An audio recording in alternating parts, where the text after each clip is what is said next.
Welcome to the Harvesting Wisdom podcast. Together we explore the vast landscapes of life, delving into the rich soil of experiences, sowing the seeds of curiosity, and harvesting the profound wisdom that each episode unfolds.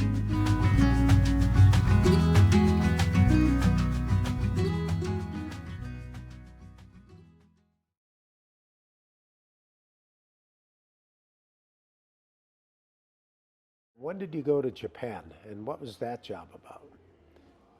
I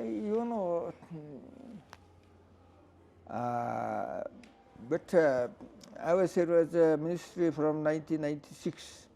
It was because I was a member of ruling party. Uh-huh. In 1996, our political party lost election. Ah, so you needed a job. Yeah, but the prime minister was from Democratic Party, but he said he asked me, regardless your party, and I would like to ask you to serve as a Director General of the National Service because you are professional and so on. Because we need somehow some the reform and so on, and more technology issue, including IT and so on. Mm-hmm. Yes, and okay, and therefore just serving as a Director General of the National Service. But in 2000, my political party again win.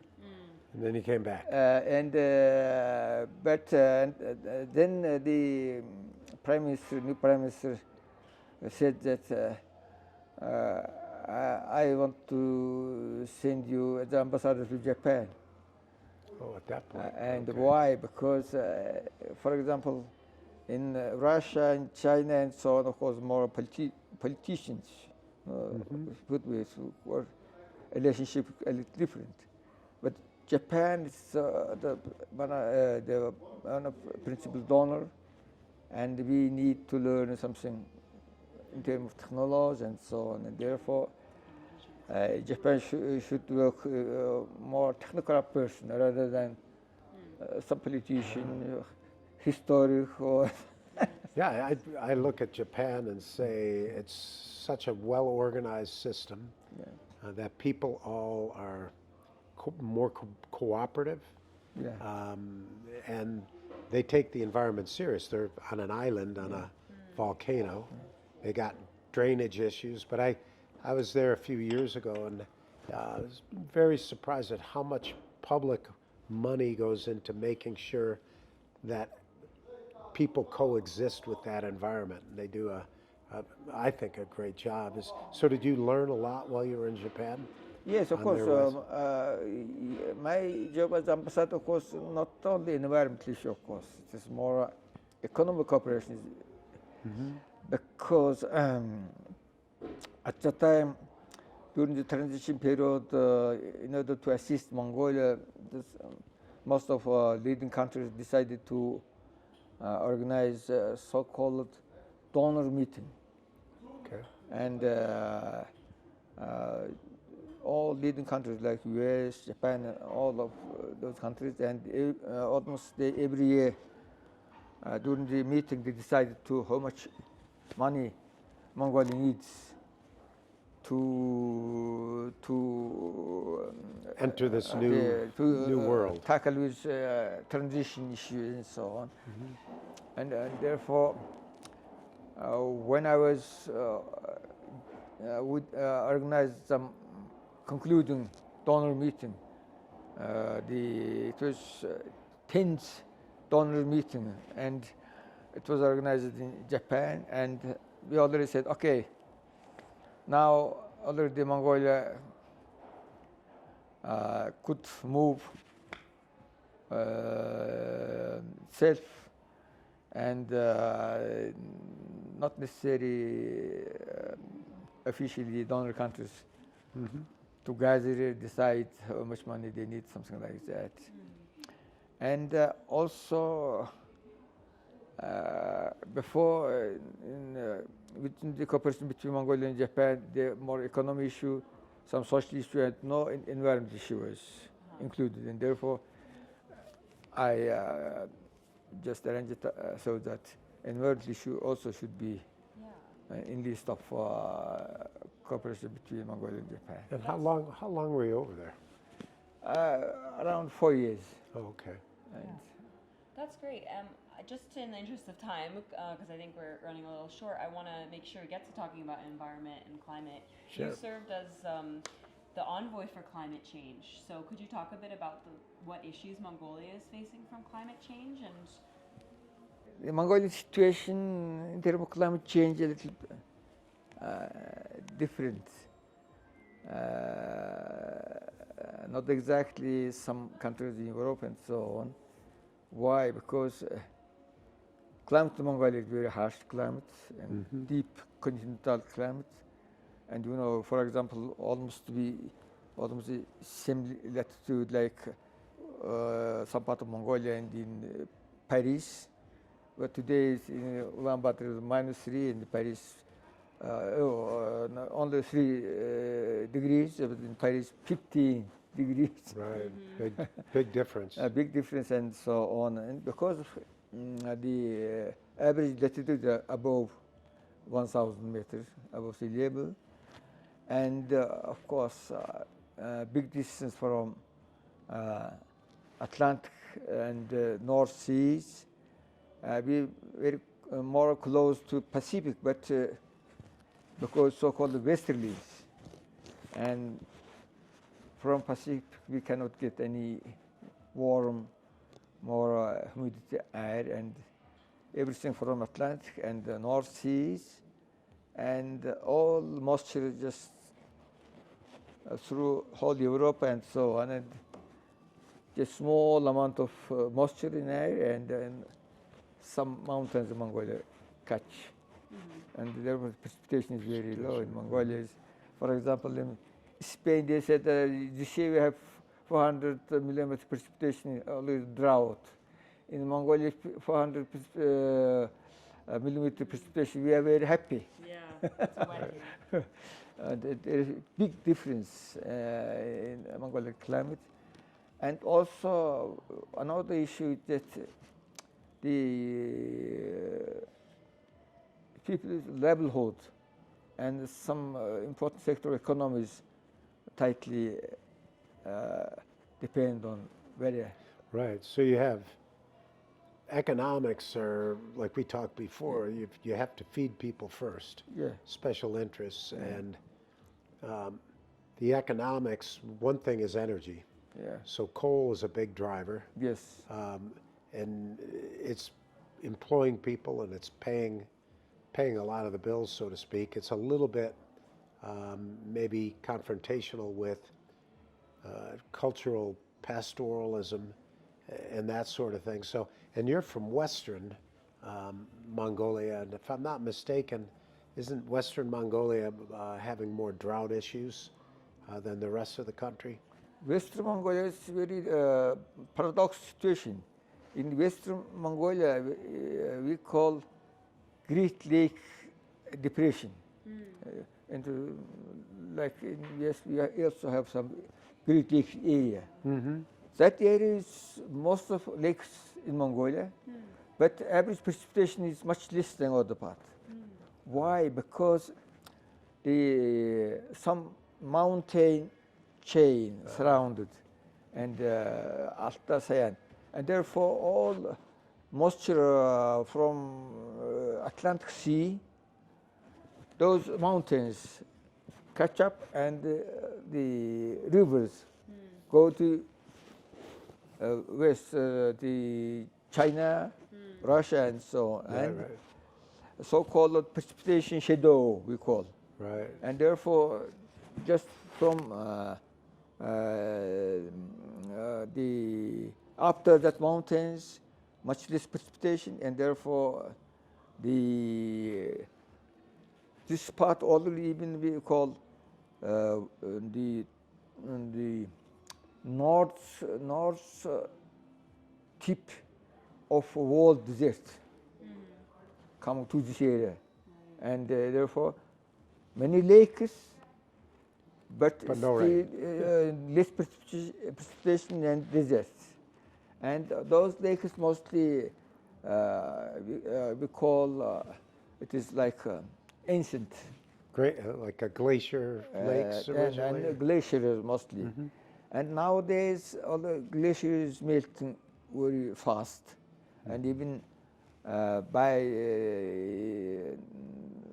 40s maybe almost no more glaciers in Mongolia and so on. That quickly. Yeah, and therefore we in Mongolia only traditional irrigated crop production in western part of Mongolia because of glaciers. Only if good rain is okay. If no drought, water is coming from glaciers, and therefore in the western part of Mongolia, around 300 or 400 years tradition of irrigated crop production. So what do you see as driving some of these climatic events and some of these issues? Is it just global warming in general, or is it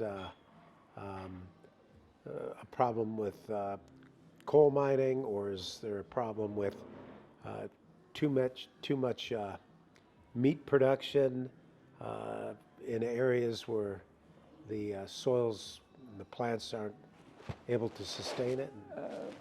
But you know, actually Mongolian contribution to the global warming is very small. Pretty minor, We know 1% and so on. Right.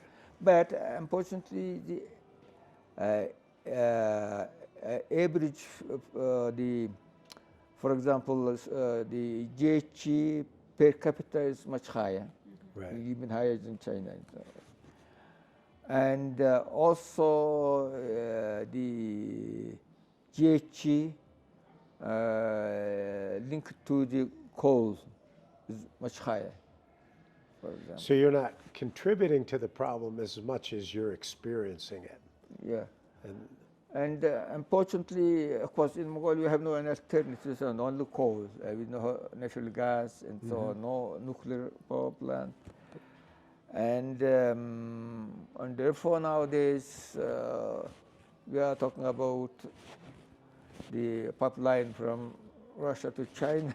Yeah, the gas pipe. Yes, and it will be a little bit clean energy source, A little or bit cleaner. less GHG and so on. But the renewable energy potential is very big, of course, and just some estimation said that if wind energy is around 700 times more than installed capacity of energy production in Mongolia.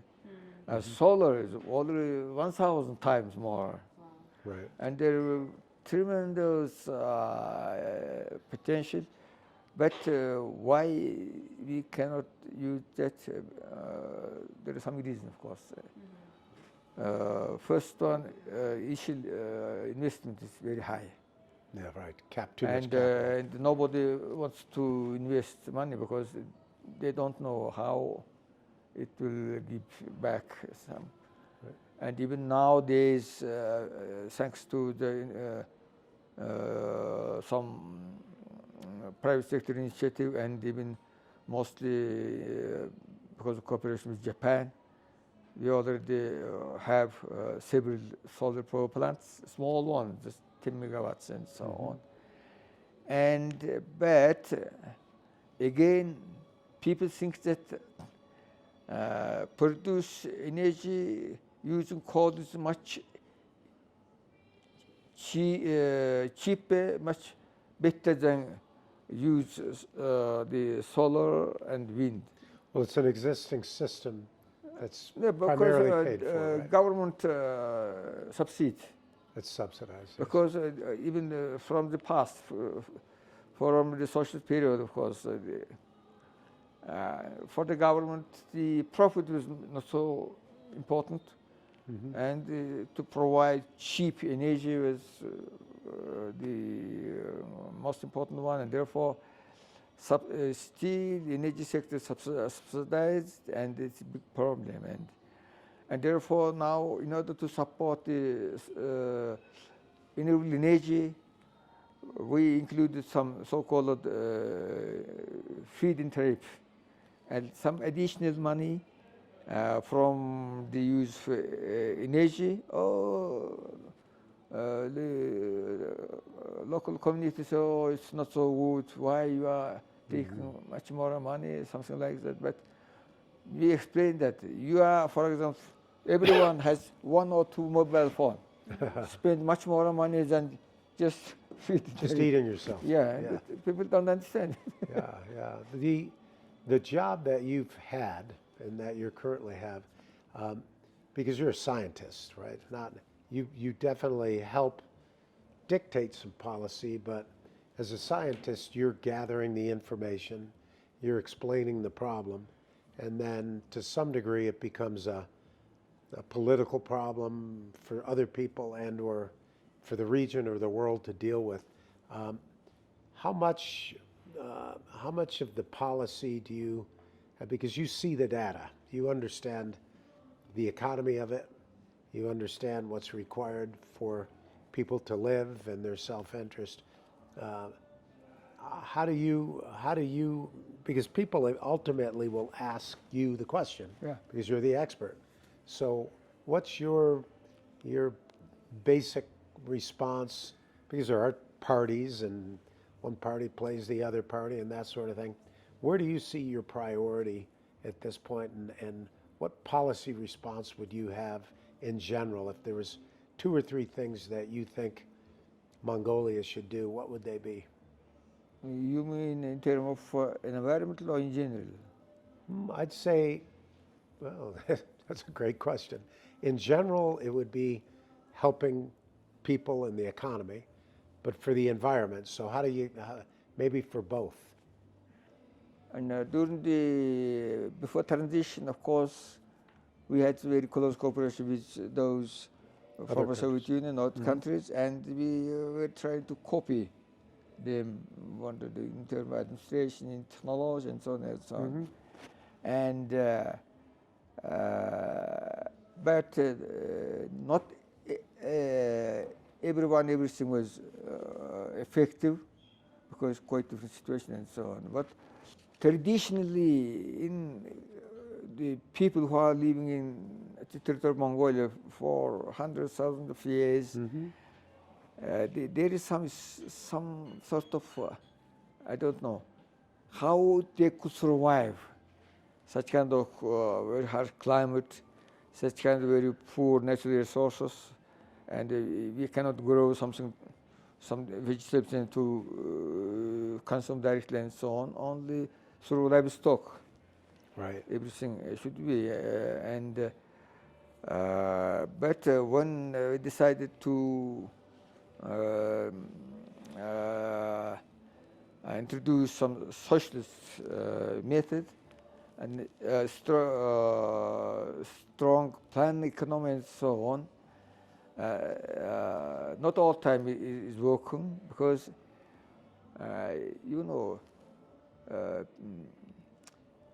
without any economic incentives, not everyone, of course, would work very actively and so on. Right, that's true. And only just appeal people to do something. Not everyone will happy with that, and their economic incentive and so on, very important one, and therefore turning it to market economy was very key issue. But it was some mistake, and for example, we have 2 neighbors. What happened in China, what happened in Russia? 2 big neighbors. And 2 big neighbors, and we more remove like Russia. The Russia change everything, and they privatize everything, change everything, and so on. But China was a different approach, as you know. Right. But it stayed. And therefore nowadays In the past, quite different. Russia and China was different now, or like that. Right, right. Well, it means we, for example, not the too article change, but gradually, for example, the mixed approach and approach, and nowadays some old people who were working in different industries and so on, they said that even during the transition, quite new instrument, machinery and so on, just not yet use it because of the collapse, privatized, everything was destroyed and went to China like waste. Right. And therefore, this transition approach was a little bit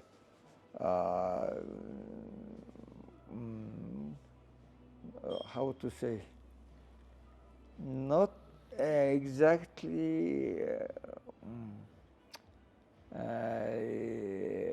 more efficient for the Mongolia condition. And if we move more smart, then today's situation with, just one example. Before just transition 1999, the GDP in Mongolia was like that. Mm-hmm. But after 90, collapsed, and only after 70 years, Mongolia could reach the level what we had before 1990. Sure. Well, of course, a transition that big And is going to take some time, right? So, and therefore, if we continually, gradually move, maybe not collapse, but I would like that today the GDP in Mongolia is much higher than before. All factories could work, people have employment and so on and so on. But Mongolia could produce the different kind of skin production, meat production, and so on and so on. And only, of course, a big problem is that at the time Mongolia had the, how to say, market was no big issue for Mongolia because well, just some negotiation with Russia, Germany, and so on. And Mongolia could produce, they could pick up, that's all. right, And but today we cannot do that. right. Even we cannot export meat, for example. Were the you see most of the environmental problems were during that period where it was a collective and you were producing and sending stuff out, or is there more problems now with the market economy and or with just the fact that we're all experiencing climate worldwide, or is it a little of both? I think you were mentioning a mixed approach probably is the smartest move, right, from an economic standpoint.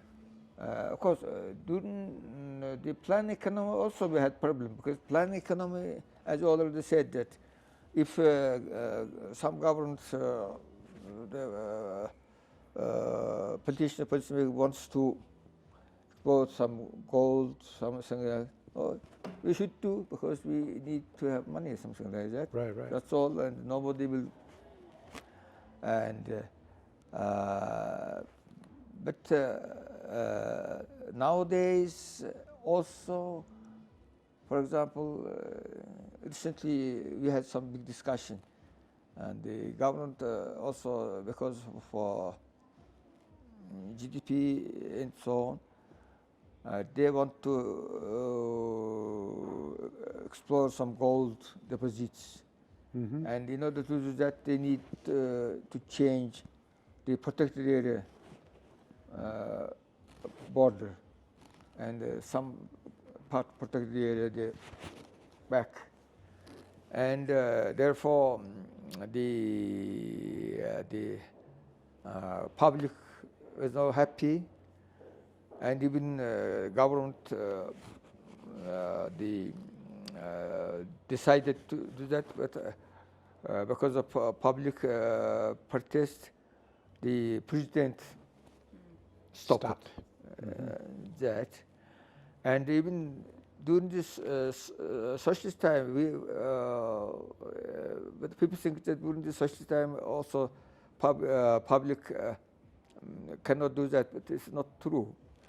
There is Kupskul Lake, and it is a big phosphate deposit. Right. And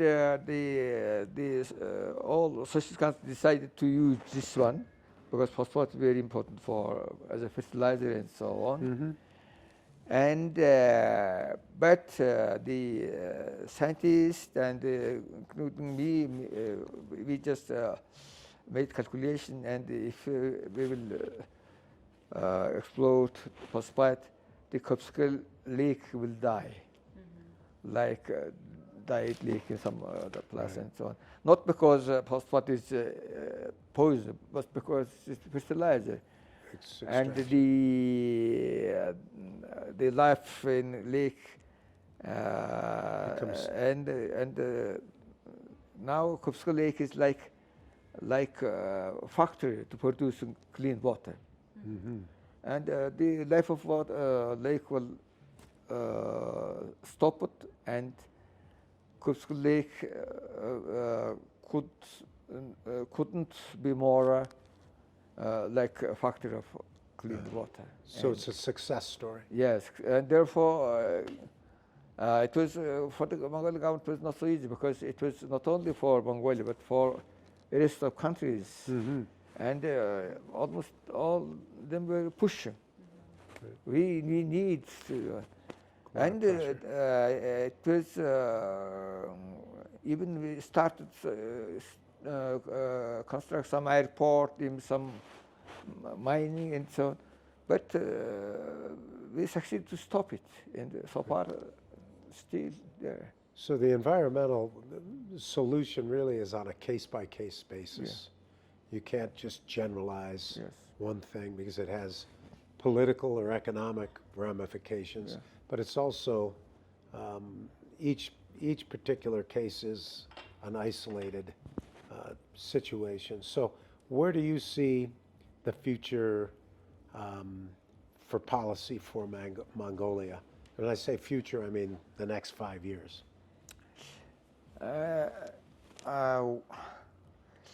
During my term of Minister of Environment, I can say that I succeeded with my colleagues, of course. Three things. First one is full legal system. The environmental laws package. We already said that 3 package and more than 15 environmental laws. With some amendments so far, every law is still working. And it was the whole system for legal framework. Second one is system of national parks. And before in Mongolia we had 13 national parks, but it's just name. No any law, no any administrative. No boundaries to just speak of. boundary, and mostly the Indicator was just a very nice place, but not any ecosystem service and so on. And when we already could have approval from the government, nowadays in 1992, you know, it was for the first time the UN conference on environmental development answered in Brazil in 1992. Right. And during this meeting, Mongolia for the first time announced that Mongolia is going to have going to protect 30% of national territory by 2030 as a gift for Earth, something like that. And at the time I was the Minister of Environment or Chairman of Committee, and my Prime Minister was very good person. He usually supports some new idea and so on. And when we announced it in Brazil about that, some people said, "Why you are? Maybe you are going to make some barrier for foreign investment." It means, Right. or some of people, oh, it's a very good idea and so on. And now in Mongolia we have 21% already, not yet 30%. But that's still pretty good. It's a good Yeah, starting point. But, And then the boundaries and the yeah. programming for those parks is important too. Yeah. To not just have it on paper, but to actually have real parks. So you mentioned an integrated system or framework is the number one. Number two, a larger national park system, which is both great for the environment and for the people of Mongolia, right? And great also for ecotourism. But what would the third? What's your third? And about second issue, you know, recently, around 2 or 3 years ago, world announced 30, Yeah. like Mongolia. And we said, we always said, 30 years ago we announced that the world. But such kind of talk now, it's very good for us to say. But because before, many people ask me, why you said 30%? What kind of calculation? Now we said, you see, the world now is talking about 30%, and therefore now nobody argue with us about that. And Right. That's not that. and it's target. very interesting that, you know, after me, after our government, how many governments were in Mongolia, you know? About 17 or 18 governments changed after my time. Wow. Yeah. And it means, for example, sometimes people ask me about the job when I was minister. I usually ask, after me you have already 60, 70 ministers. You ask them, because I'm oldest one, and this, what I said is very old, out of date information, and you should ask them. But that's, I mean, it's only been 40 years. That's like, Not even, like 35. it's like a baby, right? It's not even a fully grown person. So considering how far Mongolia has come, there's been continuity, and you keeping scientists on board and respecting their opinions is probably how Mongolia has gotten to where it is today. So appreciate you being here today. It's been great. Love to talk more with you. We'll share a little about what we do in our programs. Perhaps another podcast on a Zoom or something in the future. We probably will be back with some ecotourism projects of our own in the next year or two. So really appreciate you being here today. I just didn't get answer to your third question. Oh, the I third. think I should tell. Yeah. And I have just 3.5 achievements. Yeah. A third one is actually for the first time in Mongolia we decided to use the all kind of environmental decision, the science-based approach into national environmental database, and very active use of information technology and so on. And as in terms of meteorology, as a first man who studied abroad how to use computer how to use model. I need to work on that, and really the environmental and the meteorological sector was the leading sector in Mongolia, using environmental technology and so on. And for the first time in Mongolia, we brought so-called third generation computer in Mongolia. And at the time, the computer could produce around 80,000 operations in a second. Now this phone can do that, right? We were very happy. But now, just a few days ago, we installed second supercomputer in Mongolia in my institute. And the tera operation. It's mind-blowing, isn't it? Yeah, Really it is fantastic. And when I was a student in Russia and so on, even at the time involved, hadn't any dream right. about That's more than we could have capacity contemplated. and so on.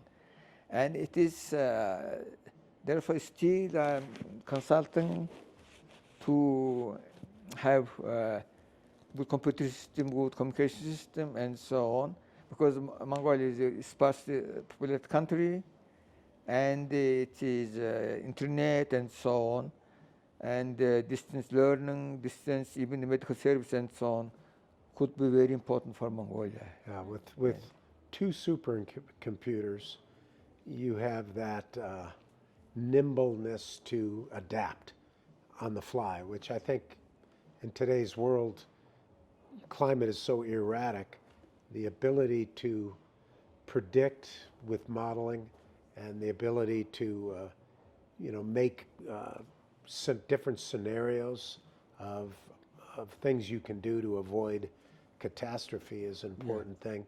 We definitely want to put you together with Bruno Basso. Have you met him at all? At University of Michigan? Yes. Yes, same. That's his forte with that. Did you, by chance, go to the climate reality project here last week or this week with Al Gore? I was a panelist. Oh, you were the panelist. Okay, Yeah. great. And the one professor from Colorado and me, just we were panelists. And then Mr. Al Gore was the moderator. Up there, great. Seems like it was a great conference. Yeah. Yes, and I don't know who decided to ask me to be a panelist. I don't know, but Who would be better in Mongolia than you? Yeah. You've been through the whole process the entire time, so. and I said 3.5 half achievement is the economy incentive, economic approach, and so on. But unfortunately, my idea in maximum use economy incentives is still not much achievement in that sense. Right. Not so easy. Yeah. Yeah, it's not a completely working system yet. Yeah. But, well, I appreciate you being here today. Thank you very much. Our guest, Parjargal Zamba, Dr. Zamba. For those of you who've been listening in, please subscribe, follow. Thank you for joining, and all of Dr. Zamba's information is online. It's great to get an inside view of all the processes that have taken place over the last 30 to 40 years. Okay. Thank you so much. If something for clarification and so on, you can send me. You know my email. Of course, yeah. They Yes, also it have. also. Yeah. And All right, Yeah. perfect. okay, Great. good. All right. Thank you so much.